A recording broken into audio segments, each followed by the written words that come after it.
Bonjour à tous, je m'appelle William Tremblay-Moffat et aujourd'hui on va parler d'un très grand sport d'esprit, les échecs. Ma vidéo sera divisée en 3 parties. La première partie, je vais vous apprendre comment on joue aux échecs, je vais vous apprendre le nom des pièces et où on les place sur l'échiquier. La deuxième partie, je vais vous apprendre l'histoire des échecs et la légende qui véhicule autour.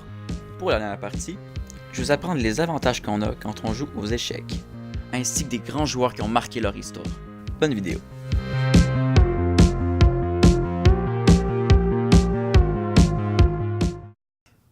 Voici le placement initial des pièces sur l'échiquier.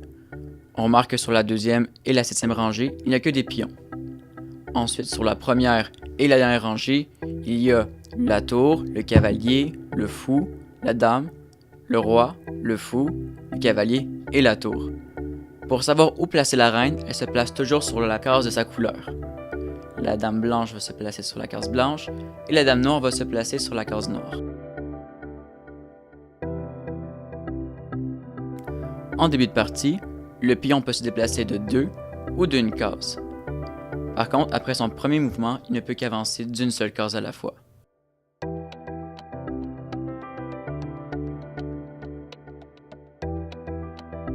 Le pion peut attaquer en prenant les pièces en diagonale de lui en face de lui. Il ne peut qu'attaquer devant. Voici la prise du passant. La prise du passant se fait quand votre adversaire avance son pion de 2 et qu'il le positionne à côté du vôtre. Dans ce cas-là, exceptionnellement, vous pouvez prendre votre pion et prendre sa pièce comme s'il avait avancé d'une seule case.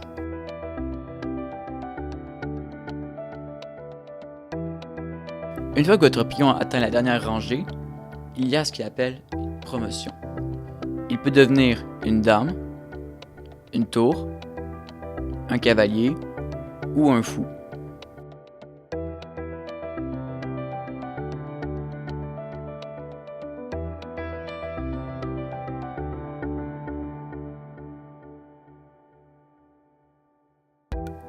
Voici le roc. Il y a le grand roc et le petit roc.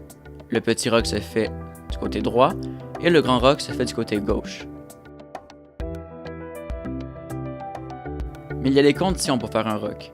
Vous ne devez jamais avoir bougé le roi ou la tour, sinon vous ne pourrez pas faire de roc.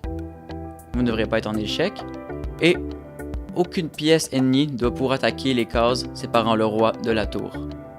Si vous avez toutes ces conditions, vous pouvez faire un roc. Le cavalier est une pièce très spéciale. Le cavalier peut sauter par-dessus les pièces et peut attaquer en L. Et c'est la seule pièce qui peut attaquer la dame sans être en danger à son tour. Le fou se déplace en diagonale. S'il est sur une case blanche en début de partie, il va toujours finir son déplacement sur une case blanche. Par conséquent, il ne peut qu'aller sur la moitié de l'échiquier.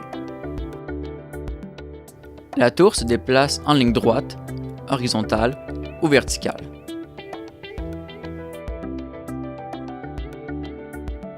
La dame est la pièce la plus puissante de votre jeu, car elle combine les attaques du fou et de la tour.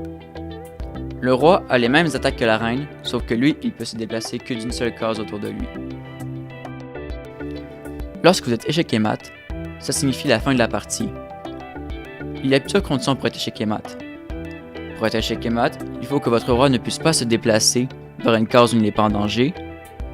Il faut que vous ne puissiez pas interposer des pièces pour ne plus être en danger. Et il faut que vous ne puissiez pas détruire la pièce qui vous met en échec.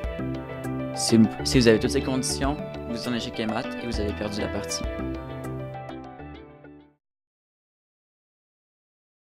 Laissez-moi vous raconter l'origine des échecs, plus particulièrement le mythe de Sissa. L'histoire se déroule 3000 ans avant notre ère, en Inde, avec un roi qui s'ennuyait et qui promettait une récompense à celui qui allait trouver un jeu pour l'amuser. C'est alors que le sage Sissa arriva et inventa le jeu d'échecs. Le roi a beaucoup aimé ce jeu et lui demanda quelle récompense il voulait. Le sage lui répond « C'est très simple, mon roi. Je veux un grain de riz sur la première case de mon échiquier, 2 sur la deuxième, 4 sur la troisième et doubler jusqu'à la 64e case. » Le roi accepta, mais malheureusement, ça signifiait qu'il devrait lui donner 18 trillions de grains de riz. Donc c'est 18 avec 18 0 en arrière, ce qui équivaut à 1000 ans de la production mondiale.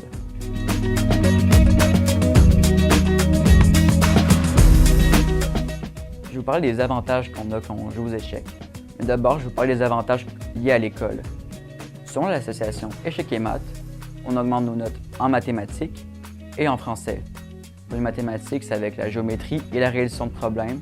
C'est directement lié avec les échecs. Et pour le français, c'est tout simplement en argumentant les coups qu'on fait.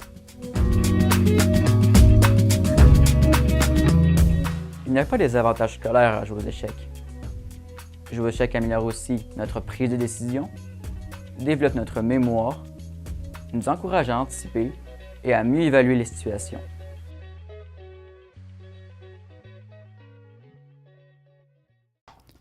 Laissez-moi vous parler de 4 grands joueurs d'échecs qui ont marqué l'histoire des échecs. Commençons par Howard Stanton. En 1840, il invente plusieurs concepts positionnels. Bobby Fischer, un autre grand joueur d'échecs que je vais vous parler plus tard, affirme même que c'est l'un des plus grands analystes, voire le plus grand analyste des ouvertures de tous les temps. Robert James Fischer, dit Bobby Fischer. Il devient champion du monde en 1972. Il est connu pour son originalité, sa volonté de vaincre et sa détermination. Il met fin à la lignée des Russes comme champion du monde. Garry Kasparov. Il est champion du monde de 1985 à 2000. En 1999, il est élu joueur du siècle par le magazine New in Chess. Magnus Carlsen. Il a été entraîné par Kasparov en 2009 et est actuellement le champion du monde depuis 2013. C'est l'un des plus jeunes champions du monde de l'histoire. Il est connu pour son agressivité. Il y en a encore beaucoup à dire sur eux, mais selon moi, ce sont les 4 plus grands joueurs d'échecs que j'admire le plus. Merci d'avoir regardé ma vidéo. J'espère que vous en avez appris plus sur les échecs et que maintenant, vous avez le goût d'y jouer.